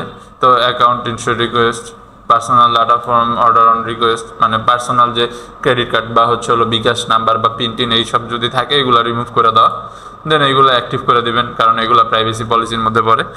তারপর আর এই সাইডে তেমন কোনো কাজ নেই এই সেকশনে। দেন আমরা হচ্ছে হলো ইমেলস, এখন আমি ইমেইলে কি কি নোটিফিকেশন চাইতেছি এই জায়গা থেকে, আমি যে ইমেলটা প্রথমে ওয়েবসাইট ক্রিয়েশনের সময় দিছি ও আমার কাছে কি কি হচ্ছে হলো দিবে, ও না সরি, এটা হচ্ছে হলো পেজ আমার যে আমি যখন অর্ডার ক্লিক কনফার্ম করব দেন আমার হচ্ছে হলো কার কাছে যাবে, যেমন অর্ডার অন হেল্ড, এটা মানে অর্ডার আছে, অর্ডার প্রসেসিং হইতেছে, মানে প্রত্যেকটা স্টেপ বাই স্টেপ অর্ডার কোন স্টেপে আছে সেইগুলো হচ্ছে হলো এই কাস্টমারের কাছে যাবে। আর আমার কাছে আসবে হচ্ছে নতুন যদি কোনো অর্ডার আসে, যে রিসিপেন্টসের মধ্যে আমার মেলটা দেওয়া, অর্থাৎ যদি নতুন কোনো অর্ডার আসে আমার মেইলে একটা মেল আসবে, তারপর কোনো অর্ডার যদি ক্যান্সেল হয়ে যায় সেই ক্ষেত্রে আমার এইখানে একটা মেল আসবে, তারপর অর্ডার যদি ফেল হয় মানে টাইম টু টাইম যায় পৌঁছাতে না পারে কোনো কারণে, তাহলে এটা একটা, বা হচ্ছে পৌঁছানোর পর যদি কাস্টমারকে খুঁজে না পায় তখন হচ্ছে হলো আমার কাছে হিরোর আসবে, বা হচ্ছে হলো আমার কাছে একটা মেইল আসবে যে এই সমস্যা হয়েছে।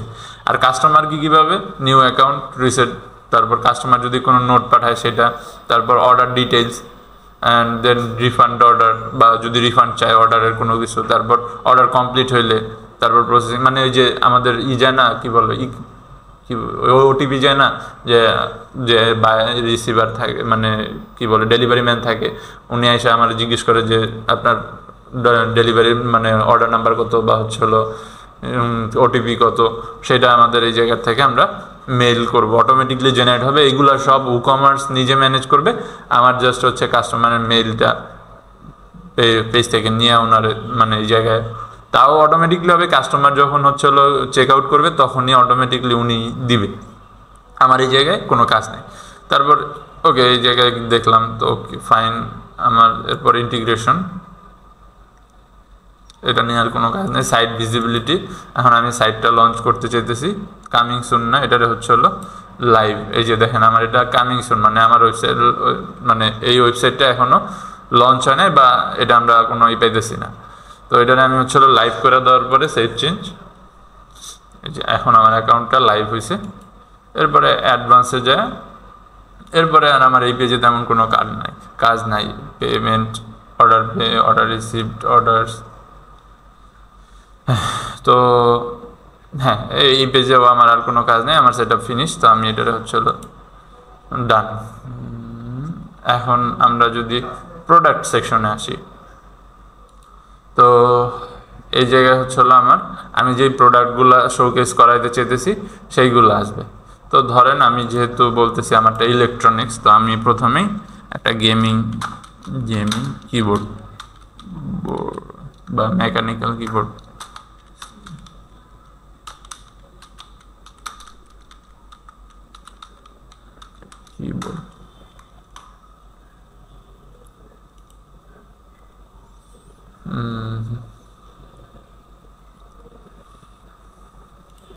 হ্যাঁ এইটাই নিলাম, যাই এইটাই আমি আমার ওয়েবসাইটে শোকেস করাবো। তো আমি ইমেজটা ডাউনলোড করে সেভ ইমেজেস, ওটা এটা তো WEP-তে চলে আসছে,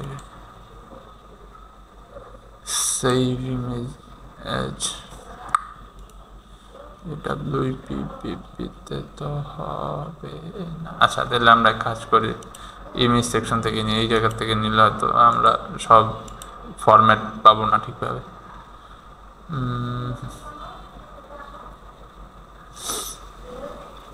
ওকে এইটাই নিই, save image as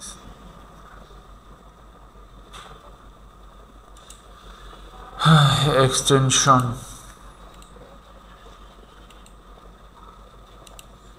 save image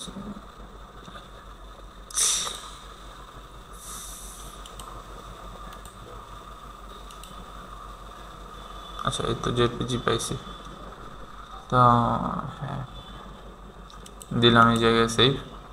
এখন এটা আমি হচ্ছে হলো deciding what exact এটা একটা ইউটিউব ভিডিও, তাহলে তো প্যারা, তাহলে ছবি পাবো না। ওকে যেটা পাইছি ওটা দিয়ে হবে। অ্যান্ড এইগুলো একটু দেখি, হ্যাঁ এগুলো জেপিজি, তো এইটার থেকে আরও কয়েকটা ইমেজ ডাউনলোড করতে পারি।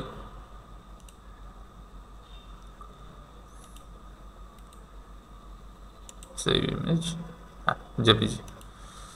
ওকে তো আমি আমার নিলাম, তো এই জায়গা থেকে আমি আমার ইনফরমেশনগুলোও নিতে পারবো। তো আমি এখন আমার পেজে চলে যাই, যে জায়গা থেকে আমি প্রোডাক্ট অ্যাড করব। তো ক্রিয়েট প্রোডাক্ট, তো প্রোডাক্ট নেম, ফার্স্টে আমার প্রোডাক্ট নেম দরকার, তো আমি এই জায়গা থেকে কপি করি গেমিং কিবোর্ড, এই পর্যন্ত নেই, Ctrl+C অ্যান্ড পেস্ট করি গেমিং কিবোর্ড। আচ্ছা, এইটুকু আমি সরাই দিই, এটা কোম্পানির নাম আর মেকানিক্যাল কিবোর্ড, ওকে ফাইন। তো আমার এত বড় প্রোডাক্ট নেমের দরকার নেই। এরপরে ডেসক্রিপশন থেকে আমরা কিছু যদি পাই অ্যাবাউট দিস আইটেম, তো এইটা আমরা কপি করলাম, Ctrl+C V, ডেসক্রিপশন অ্যাড করলাম। তো এই জায়গায় প্রথমে আমরা সিম্পল প্রোডাক্ট অ্যাড করার দেখি। প্রোডাক্টের এখন একটা ইমেজ দরকার, তো set product image, select file, কোন জায়গায়,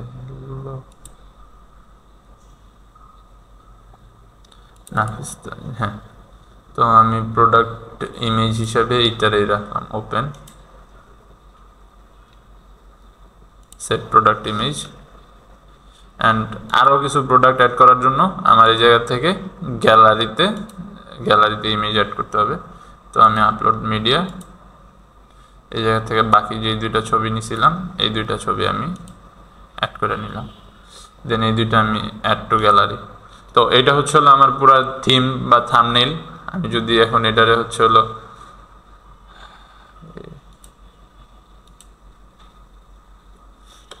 এটারে যদি আমি এখন পাবলিশ করি, আই হোপ যে আমার ইনফরমেশন, অ্যান্ড দেন যদি আমি preview changes, open link in new tab, তো আমি যদি দেখি এই জায়গায়, তো এই আমার এরকম আসছে। তো এখন এই জায়গায় কাজ বাকি আছে হচ্ছে প্রোডাক্টের প্রাইস অ্যাড করা। তো আই থিঙ্ক আমি এই জায়গা থেকে ওই ইনফরমেশন নিতে পারি, কারেন্টলি আনঅ্যাভেলেবেল। তো যেই আইটেম মোটামুটি 5,000 টাকার মতো, তো আমি 8,000 টাকা। তো প্রথমে এই জায়গায় দেখি রেগুলার প্রাইস আর সেলস প্রাইস নামে দুইটা অপশন থাকে, অর্থাৎ আপনি অফার দিতেছেন কতটুকু সেটার উপরে ডিপেন্ড করে 8,000। আমি বললাম যে দেন এটা হচ্ছিল 5,500 সেলস প্রাইস, আর অরিজিনাল প্রাইস বা হচ্ছে হলো একটা প্রাইস সেটা হচ্ছে হলো থাকে অফার প্রাইস বাদে, রেগুলার প্রাইস 8,000 টাকা আর সেলস প্রাইস হচ্ছে 5,500। দেন এটা স্যাম্পল প্রোডাক্ট, যেহেতু আমার প্যারা তেমন কিছু নাই এই জায়গায়, আমি জাস্ট এরপরে ক্যাটাগরি। তো ক্যাটাগরিটা হচ্ছে হলো আমার প্রোডাক্টটা কোন ক্যাটাগরির মধ্যে পড়ে। তো আগে থেকে আমি হচ্ছে হলো একটু কাজ করি ই-কমার্সে, যে ক্যাটাগরিগুলো ক্রিয়েট করে আসি, categories, open in new web. তো এইখান থেকে আগে আমি ক্যাটাগরিগুলো ক্রিয়েট করি। তো প্রথমেই হচ্ছে হলো যেহেতু পিসি অ্যাক্সেসরিজ, এটা কম্পিউটার না টেকনোলজি, আচ্ছা TECHNOLOGY, এটা হচ্ছে হলো আমার প্যারেন্ট কোম্পানি, মানে এটা যেহেতু আইটি রিলেটেড, তো এটা আমরা টেকনোলজি একটা প্যারেন্ট সেকশন রাখলাম। দেন প্যারেন্ট টেকনোলজি, এটা enable thumbnail, ওকে, অ্যাড নিউ ক্যাটাগরি। দেন টেকনোলজির পরে আমরা হচ্ছে হলো পিসি অ্যাক্সেসরিজ বা কম্পিউটার অ্যাক্সেসরিজ, ACC অ্যাক্সেসরিজ বানান কি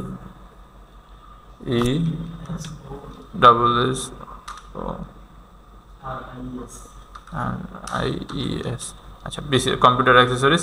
এখন এইটা হচ্ছে হলো আমার এই টেকনোলজির আন্ডারে বা টেকনোলজির সাব ক্যাটাগরি হিসাবে থাকবে। তো আমি এটারে টেকনোলজি প্যারেন্ট ক্যাটাগরিটা টেকনোলজিতে সেট করে দিলাম, দেন অ্যাড নিউ ক্যাটাগরি। তো এখন যদি দেখি আমার এই কম্পিউটার অ্যাক্সেসরিজের নিচে একটা মাত্র দাগ, মানে এটা হচ্ছে হলো একটা চাইল্ড। তো এই জায়গায় আমি হচ্ছে হলো কম্পিউটার অ্যাক্সেসরিজের মধ্যে মাউস অ্যান্ড কিবোর্ড নামে একটা সেকশন থাকবে, মাউস অ্যান্ড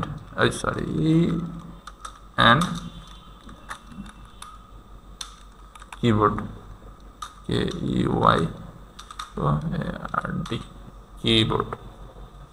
এটার চাইল্ড, এটা হচ্ছে হলো কম্পিউটার অ্যাক্সেসরিজের চাইল্ড। তো আমি এটার অ্যাড ক্যাটাগরি দিলাম। তো যেহেতু কম্পিউটার অ্যাক্সেসরিজ চাইল্ড টেকনোলজি ক্যাটাগরির চাইল্ড, সেই ক্ষেত্রে এইখানে দাগ হচ্ছে আমার একটা, মানে ড্যাশ হচ্ছে একটা, আর মাউস অ্যান্ড কিবোর্ড হচ্ছে আমার কম্পিউটার অ্যাক্সেসরিজ বা চাইল্ডের চাইল্ড, সেই ক্ষেত্রে এখানে দাগ হচ্ছে দুইটা।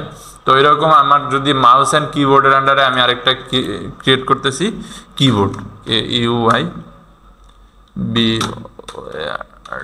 কিবোর্ড। তো এটারে আমি হচ্ছে হলো চাইল্ড দিব হচ্ছে হলো মাউস অ্যান্ড কিবোর্ডের। দেন আমি যদি দেই তাহলে এটাতে দাগ আসবে তিনটা। তো এখন হচ্ছে হলো কিবোর্ডের মধ্যে আবার দুই টাইপ আছে, একটা হচ্ছে হলো মেমব্রেন আর একটা মেকানিক্যাল। তো এটা আমার যেহেতু মেকানিক্যাল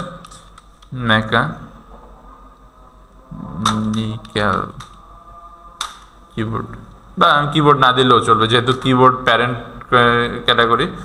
তো কিবোর্ড আমি যদি দেই অ্যাড নিউ ক্যাটাগরি, তো এটার হচ্ছে হলো চারটা। আমি যদি আবার মেমব্রেন অ্যাড করি, EMBRANE বানান ভুল, সরি বানান মনে হয় ভুল হয়েছে, আচ্ছা যাই হোক। তো মেমব্রেনও কিবোর্ডের আন্ডারে, মানে মেকানিক্যাল আর মেমব্রেন দুইটা হচ্ছে হলো কিবোর্ডের টাইপ। তো এটা তো কিবোর্ডেরই চাইল্ড। তো আমরা যদি এটারে কিবোর্ডের সিলেক্ট করি প্যারেন্ট ক্যাটাগরি, দেন হ্যাঁ এই মেমব্রেন আর মেকানিক্যাল হচ্ছে হলো চারটা, মানে এটা হচ্ছে হলো তিন ড্যাশওয়ালা যে কিবোর্ডটা বা কিবোর্ড ক্যাটাগরি এর চাইল্ড।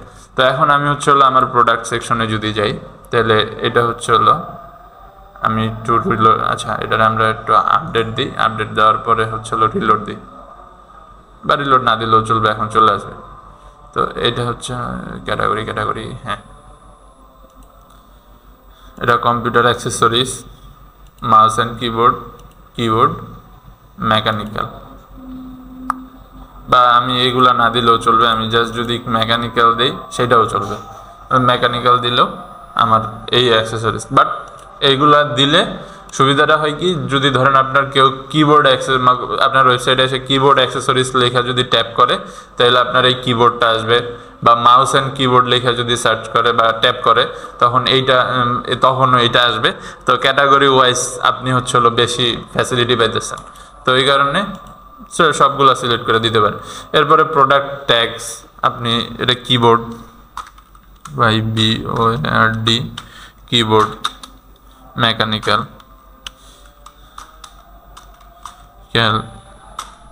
তারপরে gaming gaming red switch SWITCH। এই যে ক্যাটাগরি তো আপনি সুইচ ওয়াইজ আরো মেকানিক্যালে আরো কয়েকটা ক্যাটাগরি অ্যাড করতে পারেন, রেড ব্লু গ্রিন, তারপর হচ্ছে হলো ট্যাকটিক্যাল, আর আরেকটা হচ্ছে সাইলেন্ট সুইচ। তো এরকম আপনি আরো ডিফারেন্ট ক্যাটাগরি, যত বেশি ডিফারেন্সিয়েশন করবেন তত, বা ক্যাটাগরি ওয়াইজ সাজাবেন, তত আপনার প্রোডাক্টগুলা সুন্দরভাবে হচ্ছে হলো প্রেজেন্ট করতে পারবেন আপনি। তো অ্যাড দিবেন, ওকে আপনার mechanical keyboard gaming red switch, okay fine, এইগুলাই মোটামুটি আছে। এরপর আপনি যদি আপনার প্রোডাক্টের কোনো ভিডিও অ্যাড করতে চান, যেমন আমরা একটা কিবোর্ডের ধরেন এটার একটা হচ্ছে হলো রিভিউ অ্যাড করে দিই, YT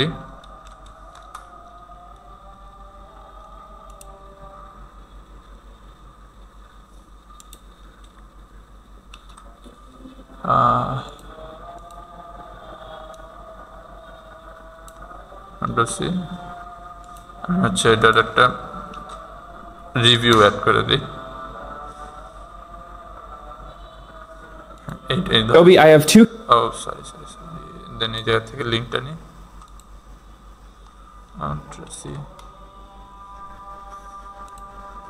দেন এই জায়গায় ইন্টারভিউ ভিডিও ইউআরএল আপলোড করে দিলাম, অ্যান্ড আমার মোটামুটি সব ডান, আপডেট। এখন যদি আমি প্রোডাক্টের এইখানে যাই, না সরি এই যে এখানে যদি যাই রিলোড দিই, হ্যাঁ এই তো আমার প্রোডাক্টের প্রাইস আসছে, অ্যাবাউট দিস আইটেম আসছে, অ্যাড টু কার্ট আসছে। এই জায়গায় আমার একটা প্রবলেম হচ্ছে যে সরাসরি ডাইরেক্ট কার্ডে অ্যাড না করে বাই করার মতো কোনো সিস্টেম আসে না। আচ্ছা ইউটিউব ভিডিওটা কই গেল, এই জায়গায় রেটিং করার সিস্টেম আসছে, রিভিউ আসছে, বাট আমি তো ভিডিওটা দেখতেছি না। আচ্ছা এই তো ভিডিও, এই যে এই জায়গায় যদি ক্লিক করি তাহলে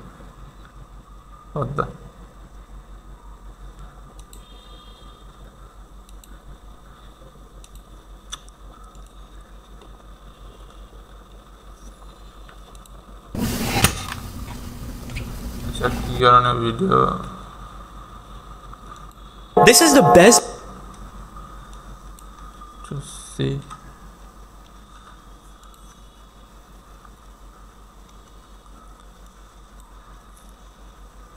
V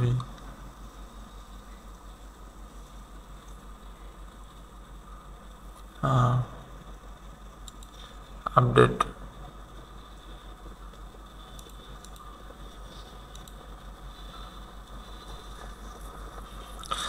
refuse to connect কি কারণে বুঝতেছি না আচ্ছা এটা রিলোড দিই একটু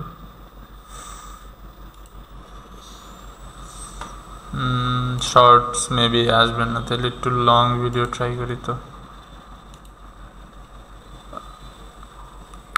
নেট কই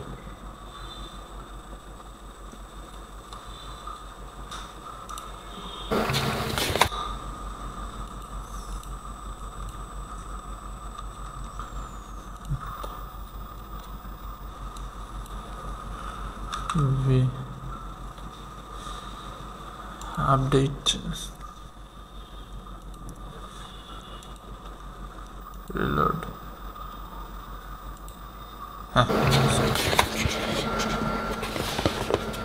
তো এই যে আমরা ভিডিওটা অ্যাড করে দিতে পারছি আমাদের ভিডিওটা ওপেন হয়েছে তো এইভাবে হচ্ছে হলো মোটামুটি আমরা একটা প্রোডাক্ট সাজাতে পারি তো নেক্সট ক্লাসে হচ্ছে হলো আমরা সরাসরি কীভাবে মানে ডাইরেক্ট বাই নাও দিতে পারবো মানে এই জায়গায় একটা বাই নাও বাটন অ্যাড করবো অ্যান্ড আমরা আরও কিছু প্রোডাক্ট অ্যাড করব এই জায়গায় আমার প্রোডাক্টের ইমেজ বা হচ্ছে হলো এইগুলার কাজগুলো পেজগুলার যে লেআউট সাজানো বা যে ডিজাইনগুলো এগুলো অটোমেটিকলি হচ্ছে WooCommerce তার মধ্যে করে রাখছে আমরা জাস্ট ওটা ইনস্টল করার মাধ্যমে ইউজ করতেছি এই জায়গায় আমার ট্যাগটা কি করা আছে যে কোন ট্যাগের মধ্যে আমি পেতেছি তো আমি যদি কম্পিউটার অ্যাক্সেসরিজ আরও অ্যাড করি যখন কম্পিউটার অ্যাক্সেসরিজের উপরে ক্লিক করবো আমার যতগুলো কম্পিউটার অ্যাক্সেসরিজ আছে সব এই জায়গায় শো করবে তার সাথে আমি এই কিবোর্ডটাও শো করাতে পারবো তো এখানে হচ্ছে আমার অ্যাড টু কার্ট আছে এটারে আমার একটা বাই নাও বাটন ইনস্টল করতে হবে প্লাগইনস লাগবে তার জন্য তো ওইগুলো আমরা হচ্ছে কালকের ক্লাসে দেখব তো আপনি একটু প্লিজ কালকের ক্লাসটা গ্যাপ দিন না